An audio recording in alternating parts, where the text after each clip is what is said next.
Good morning friends, welcome to the prelims booster session. आज का पहला टॉपिक है India's maritime workforce story. Topic आपके इकोनॉमी के लिए इंपॉर्टेंट है। यूएस ईरान का जो कॉन्फ्लिक्ट हुआ है उसकी वजह से जो स्ट्रेट ऑफ हॉर्मुज में क्लोजर हुआ है उसकी वजह से थाउजेंड्स ऑफ इंडियन सी फेयरर्स को रिस्क में जाना पड़ा गल्फ रीजन में। इस चीज़ से जो है हमारी अटेंशन ड्रॉ हो रही है इंडिया का जो मैसिव और रैपिडली ग्रोइंग मैरीटाइम वर्कफोर्स है। इंडिया जो है one of the world's top 3 suppliers है सी फेयरर्स का, alongside Philippines and China. लेकिन जो एक स्ट्रक्चरल चेंज हमने देखने को मिला है 2010 और 2024 के बीच में, वो है कि जो रेशियो थी हमारी ऑफिसर से रेटिंग की रेशियो, रेटिंग कौन होते हैं? जो लोअर रैंक ऑफिसर्स या नॉन ऑफिसर क्रू होते हैं उनको हम रेटिंग्स कहते हैं उसमें। तो इंडिया की जो रेशियो पहले ऑफिसर्स के फेवर में थी वो अब स्क्यू होके जो लोअर रैंक रेटिंग्स के फेवर में हो गई है, मतलब 35-65 की रेशियो हो गई है। अब जो पहले इंजीनियरिंग और नॉटिकल इंजीनियरिंग क्रू होता था वो पहले डोमिनेंट होता था इंडिया की तरफ से, लेकिन अब जो है नॉन ऑफिसर क्रू जो है वो ज़्यादा नंबर में होने लगा है।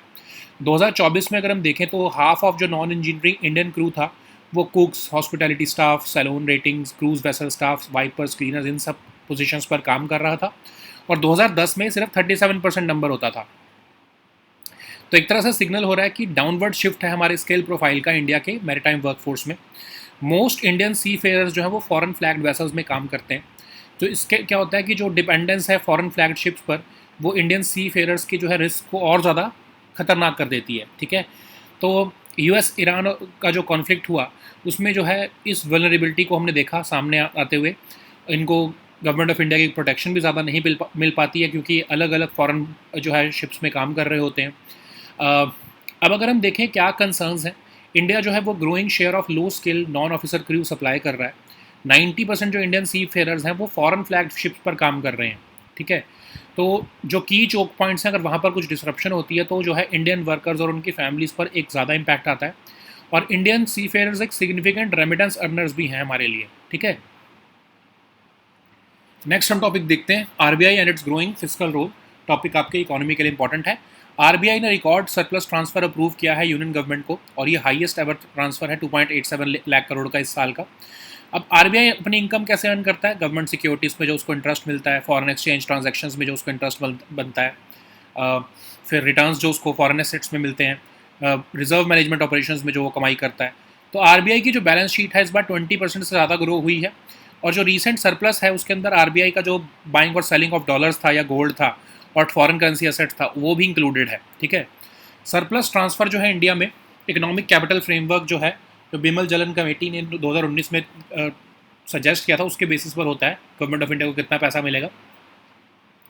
तो ट्रेडिशनल गवर्नमेंट की जो फाइनेंसिंग है वो 3 सोर्सेज पर डिपेंडेंट होती है: टैक्सेशन, बोरोइंग, इकोनॉमिक ग्रोथ। और सेंट्रल बैंक का जो सरप्लस ट्रांसफर्स होते हैं वो बिल्कुल डिफरेंट होते हैं, फंडामेंटली डिफरेंट होते हैं। ना तो टैक्सेशन में आते हैं, ना न्यू बोरोइंग में आते हैं, ना ही इकोनॉमिक ग्रोथ में आते हैं। ठीक है, जो 2.87 लाख करोड़ वो इतना बड़ा नंबर है कि कई स्टेट्स के तो बजट से भी ज़्यादा नंबर है ये। ठीक है, और 2.87 लाख करोड़ का जो है सरप्लस ट्रांसफ़र किया गया है, नॉन टैक्स रेवेन्यू है यूनियन गवर्नमेंट का और इसलिए ये डिविजिबल पूल से बाहर है। इसको स्टेट्स को शेयर नहीं करना पड़ेगा यूनियन गवर्नमेंट को और स्टेट्स का कोई लीगल क्लेम नहीं होता है आरबीआई के प्रॉफिट्स पे वैसे भी। ठीक है, जो सेंट्रल बैंक है उसकी इंडिपेंडेंस जो है उसके institutional distance from the government से ये जो है मेजर की जाती है। आरबीआई अभी तक सब्सटैंशियल ऑपरेशनल ऑटोनॉमी होल्ड करता है, लेकिन कुछ लोगों का ये कहना है कि आने वाले टाइम में जिस तरह का सरप्लस ट्रांसफ़र हो रहा है तो कहीं गवर्नमेंट के इंटरफेरेंस इसमें ना शुरू हो जाए, ये एक बड़ा कंसर्न है। ओके, नेक्स्ट हम टॉपिक देखते हैं national statistical commission. Topic governance के लिए इंपॉर्टेंट है। गवर्नमेंट ऑफ इंडिया ने एक न्यू चेयरपर्सन और 3 मेंबर्स अपॉइंट किए हैं नेशनल स्टैटिस्टिकल कमीशन में, जिसको 2005 में बनाया गया था रंगराजन कमीशन की रिपोर्ट पर। तो ये इस्टेब्लिश किया गया था एक नोडल बॉडी की तरह ताकि सभी कोर स्टैटिस्टिकल एक्टिविटीज़ जो है कंट्री के ये सर्व कर सके। इसमें एक पार्ट टाइम चेयरपर्सन होते हैं, 4 पार्ट टाइम मेंबर्स होते हैं, सीईओ जो होते हैं नीति आयोग के वो इसके एक्स ऑफिशियल मेंबर होते हैं, चीफ स्टैटिस्टिशियन ऑफ इंडिया जो है इसके सेक्रेटरी होते हैं इस कमीशन के। तो इसका काम क्या होता है? एनएससी का आइडेंटिफाई करना कोर स्टैटिस्टिक्स को, इवॉल्व करना नेशनल पॉलिसीज़ और प्रायोरिटीज़ जो स्टैटिस्टिकल सिस्टम से रिलेटेड है। नेक्स्ट हम टॉपिक देखते हैं वर्ल्ड गोल्ड काउंसिल। टॉपिक आपके इकोनॉमी के लिए इंपॉर्टेंट है। वर्ल्ड गोल्ड काउंसिल की सेंट्रल बैंक गोल्ड रिजर्व सर्वे में ये पाया गया है कि central banks around the world accumulate कर रहे हैं ज़्यादा गोल्ड फ्यूचर के लिए। तो फ्यूचर में और ज़्यादा करेंगे इनफैक्ट। तो World Gold Council non profit organisation है जो वर्ल्ड के लीडिंग गोल्ड प्रोड्यूसर्स ने बनाई थी 1987 में। तो मार्केट डेवलपमेंट ऑर्गेनाइजेशन है गोल्ड इंडस्ट्री का, जिसमें 29 मेजर गोल्ड माइनिंग कंपनीज भी आती हैं। तो इसका एम है कि मैक्सिमाइज हो सके इंडस्ट्री का पोटेंशियल, मॉनिटर करके और डिफेंड करके एग्जिस्टिंग गोल्ड कंजम्पशन को। ये एक ग्लोबल अथॉरिटी है गोल्ड पर, और इसने ही क्रिएट किया था वर्ल्ड का first gold exchange traded fund, और लंदन में इसका हेडक्वार्टर है। नेक्स्ट हम टॉपिक देखते हैं United Nations conference on trade and development. Topic international relations के लिए इंपॉर्टेंट है। तो एक न्यू रिपोर्ट आई है UNCTAD की, जिसमें देखा गया है कि डेवलपिंग कंट्रीज लगभग $500 बिलियन हर साल बचा सकती हैं अगर उनको सेम इंटरेस्ट रेट पर जो है वो बोरोइंग्स मिले जितनी डेवलप्ड इकोनॉमीज़ को मिलती हैं। तो UNCTAD का एक permanent inter governmental organisation UN General Assembly 1964 में बनाई थी, ताकि सपोर्ट हो सके डेवलपिंग कंट्रीज़ को बेनिफिट्स ऑफ ग्लोबलाइज्ड इकोनॉमी का। ये इकोनॉमिक और ट्रेड एनालिसिस कर देती है, फैसिलिटेट करती है कंसेंसस बिल्डिंग, ऑफर करती है टेक्निकल असिस्टेंस, ताकि डेवलपिंग कंट्रीज़ जो है वो trade, investment, finance and technology से उन्हें हेल्प हो सके इंक्लूसिव और सस्टेनेबल डेवलपमेंट के लिए। UN सेक्रेटरीट का पार्ट है ये, और UN डेवलपमेंट ग्रुप का भी पार्ट है। जिनीवा में इसका हेडक्वार्टर है। नेक्स्ट हम टॉपिक देखते हैं रिवॉर्ड प्रोग्राम। टॉपिक गवर्नेंस के लिए इंपॉर्टेंट है। तो नेशनल रेनफेड एरिया अथॉरिटी जो है उन्होंने एक मीटिंग ऑर्गेनाइज की है NTG की, इम्प्रूव वाटर शेड मैनेजमेंट की under the reward programme. Reward programme क्या है? एक वाटर शेड डेवलपमेंट प्रोग्राम है जो इम्प्लीमेंट हो रहा है कर्नाटक और उड़ीसा में 2021 से 26 के बीच में। ये प्रोग्राम एम कर रहा है इंट्रोड्यूस करना modern water shade practices department of land resources में। वर्ल्ड बैंक द्वारा असिस्टेड प्रोग्राम है। ये स्ट्रेंथन करना चाहता है कैपेसिटीज़ नेशनल और स्टेट इंस्टीट्यूशंस की, ताकि वो अडॉप्ट कर सकें वाटर शेड मैनेजमेंट, और ताकि फार्मर्स की रेजिलियंस इंप्रूव हो। ठीक है। नेक्स्ट हम टॉपिक देखते हैं IIDEM। ये टॉपिक आपके गवर्नेंस के लिए इंपॉर्टेंट है। तो चीफ इलेक्शन कमिश्नर जो है उन्होंने रिसेंटली कॉन्ग्रेचुलेट किया है India international institute of democracy and election management team को, क्योंकि उन्होंने 15 साल कंप्लीट कर लिए इन सर्विस। तो ये IIDEM है क्या? तो ये एक जो है 2011 में इलेक्शन कमीशन ऑफ इंडिया ने एस्टैब्लिश की, ये 2011 में इलेक्शन कमीशन ऑफ इंडिया द्वारा एस्टैब्लिश एक बॉडी है या ग्लोबल सेंटर है इलेक्टोरल ट्रेनिंग, रिसर्च और कैपेसिटी बिल्डिंग का। ये फंक्शन करता है under the direct supervision of ECI और ऑपरेट करता है from its independent campus in Dwarka, new Delhi. और ये प्रमोट और ले डाउन कर रहा है standards for professional competence in election management, innovative electoral processes, domestic और इंटरनेशनल कोर्सेज और ट्रेनिंग प्रोग्राम्स भी देता है, और कोलैबोरेट करता है इंटरनेशनल और नेशनल ऑर्गेनाइजेशंस के साथ। ठीक है। नेक्स्ट हम टॉपिक देखते हैं मोम्बासा डिक्लेरेशन। टॉपिक एनवायरनमेंट के लिए इंपॉर्टेंट है। 15 कंट्रीज़ जो हैं अफ्रीका, एशिया, यूरोप और कैरेबियन और पैसिफिक की, उन्होंने मोम्बासा डिक्लेरेशन अडॉप्ट की है इलीगल फिशिंग को कॉम्बैट करने के लिए। तो ये इंपॉर्टेंट आपके इन्वायरमेंट के लिए टॉपिक है। तो मोम्बासा डिक्लेरेशन जो है वो इम्प्रूव करेगा access to information sharing on fishing vessels, ownership, licensing, और इसको केन्या की जो सिटी है जहाँ पर 11th आर ओशन कॉन्फ्रेंस हुई है उसके नाम पर रखा गया है, मोम्बासा के नाम पर। तो ये कर्ब करेगा इलीगल, अनरिपोर्टेड और अनरेगुलेटेड फिशिंग, जिसको हम IUU फिशिंग भी कहते हैं। ये बिल्ड करेगा support for global charter for fisheries transparency, ठीक है, जिसके 10 पॉलिसी प्रिंसिपल्स होंगे। अब आर ओशन कॉन्फ्रेंस क्या है? 2014 में US डिपार्टमेंट ऑफ स्टेट और जो फॉर्मर सेक्रेटरी ऑफ स्टेट थे जॉन कैरी, उन्होंने बनाया था इसको, एक ऐसा प्लेटफॉर्म जो governments, businesses, NGOs, academic institutions को यूनाइट करेगा ताकि ओशन रिलेटेड एक्शन और एम्बिशन ड्राइव हो सके। Okay, so now let us see all these topics in English. So the first topic is India's maritime workforce story. This topic is important for our economy section. So US-Iran conflict and the closure of Strait of Hormuz has recently drawn attention towards Indian seafarers who are at risk in the Gulf region. So India is one of the world's top 3 suppliers of seafarers across alongside Philippines and China. But there is a structural change in the workforce composition of these maritime workforce. Okay, so officer to rating ratio, which was 60 to 40 in 2010, has now changed to 35 to 65 in 2024. India's ratio has moved well below the global average, and now the lower ranked non-official crew, which are known as ratings, they are more than the officers that India contributes. Okay, so both engineering and nautical engineering crew has grown significantly, but the nautical crew has grown much faster, or the nautical crew has grown much faster. So in 2024, Half of the non-engineering Indian crew worked in roles like cooks, hospitality staff, salon ratings, cruise vessel staff, wipers, cleaners, painters, and lookout staff, which signals a downward shift in the skill profile of India's maritime workforce. Most Indian seafarers work on foreign flagged vessels.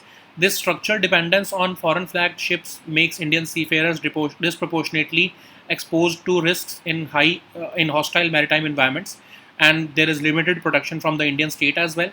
The US-Iran conflict has brought the vulnerability into sharp focus. Therefore, there are certain concerns which have emerged from these trends. The first one is that India is supplying a growing share of low-skilled non-officer crew. 90% of the Indian seafarers are working on foreign flagged ships. Any disruption in the key choke points have an outsized impact on Indian workers and their families. And Indian seafarers are significant remittance earners as well. So the next topic is RBI and its growing fiscal role. This topic is important for economy section. RBI has approved a record surplus transfer of 2.87 lakh crore to the union government for this financial year. This is the highest ever such transfer. So how RBI earns this income so that it can transfer to the government? First is interest on government securities, then foreign exchange transactions, returns on foreign assets, reserve management operations. RBI's balance sheet has grown by 20% this year. So this recent surplus also includes gains that RBI made by selling the gold and purchasing of foreign currency assets. RBI's surplus transfer is made under the Economic Capital Framework, which was revised in 2019 after Bimal Jalan Committee. So traditionally, the government of India relies on three sources of financing: taxation, borrowing, and economic growth. But central bank surplus transfers are fundamentally different from all these three sources. This 2.87 lakh crore is such an amount that it exceeds the annual budgets of several Indian states. Because this amount is a non-tax revenue of the union government, therefore it falls outside the divisible pool. States will get no share from the RBI surplus transfers, and states cannot have any legal claim to RBI or profits as well. Okay. So because the central bank independence rests on institutional distance from the government's fiscal compulsions, but because of the growing fiscal transfers, there are concerns which have been raised by certain experts that in the future there could be uh, uh, there is a challenge for RBI to retain its substantial operational autonomy and function within a well-defined framework. So the next topic is National Statistical Commission. This topic is important for your governance section. Recently, Government of India has appointed a new chairperson and three members of the National Statistical Commission, which was set up in 2005 on the recommendations of Rangarajan Commission. So it serves as a nodal body for all core statistical activities of the country. It consists of one part-time chairperson, four part-time members, CEO of Niti Aayog as an ex-officio member, Chief Statistician of India as the Secretary of the Commission. The aim of this body is to identify the core statistics, evolve national policies and priorities relating to the statistical system. Okay. So the next topic is World Gold Council. This topic is important for economy section. World Gold Council Central Bank Gold Reserve Survey has found that central banks around the world would accumulate more gold in the future. World Gold Council is a non-profit organization of the world's leading gold producers formed in 1987. It is a market development organization for the gold industry, which includes 29 major gold mining companies. And the aim is to maximize the industry's potential growth by monitoring and defending existing gold consumption. WGC is also the global authority on gold. WGC was the creator of world's first gold exchanging trade fund and exchange traded fund, and its headquarters is in London. So the next topic is UNCTAD. This topic is important for your economy section and international relations. According to a new report by UNCTAD, developing countries could save nearly $500 billion if if they're allowed to borrow at the same interest rate which developed economies borrow. Okay. So UNCTAD is a permanent intergovernmental body established by UN General Assembly in 1964. It supports developing economies to access the benefits of a globalized economy. It provides economic and trade analysis and help developing countries use trade, investment, finance, technology for inclusive and sustainable development. It is part of the UN Secretariat as well, and it is also part of the UN Development Group. Its headquarters is in Geneva. So the next topic is reward program. This topic is important for your governance section. National Rainfed Area Authority has organized a meeting on the draft national technical guidelines to improved watershed management under the reward program. So reward program is a watershed development program which is being implemented in Karnataka and Odisha between 2021 and 2026. The program aims to introduce modern watershed practices in the Department of Land Resources of these states.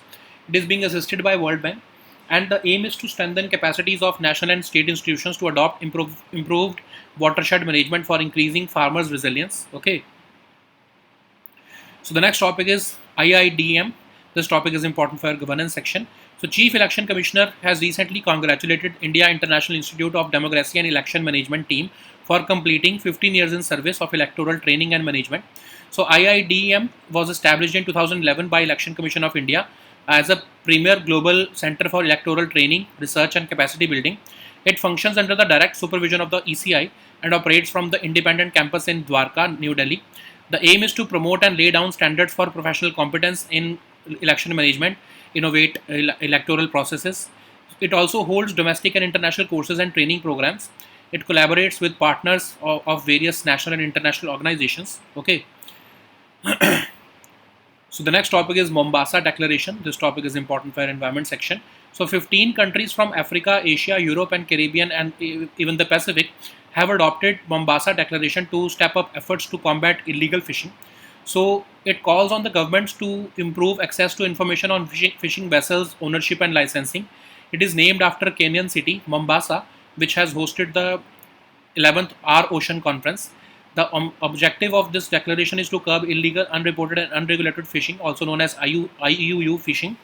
The declaration also builds support for the Global Charter for Fisheries Transparency, which is a set of 10 policy principles to improve governance through low-cost reforms. Okay, what is Our Ocean Conference? It was launched in 2014 by US Department of State and former Secretary of State John Kerry, and it's a platform which unites governments, businesses, NGOs and academic institutions to drive ocean-related action and ambition. Okay. So these were our topics for today. We'll meet next time with new topics. Until then, goodbye and take care.